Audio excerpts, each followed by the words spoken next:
Hello, today I will teach you the basic principles of electricity. What are the differences between voltage, current, and resistance? Voltage. What is voltage? Think of voltage as the water pressure in a water pipe. The water pressure, voltage, forces water to flow through the pipe. Similarly, voltage provides the push that drives electric charges like water molecules through a circuit. Current. What is current? Current is like the flow rate of water in the water pipe.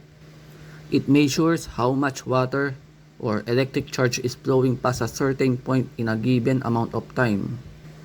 Just as a higher flow rate means more water passing through the pipe, a higher current means more electric charge passing through the circuit. Resistance. What is resistance? Resistance can be compared to any obstacle in its path. A narrow obstacle, high resistance, restrict the flow of water, requiring more pressure to push the same amount of water through. Similarly, materials with high resistance impede the flow of current, requiring higher voltage to maintain the same current flow.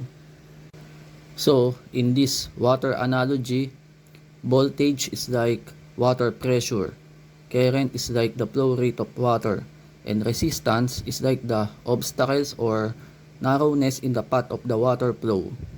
For more video like this, please subscribe.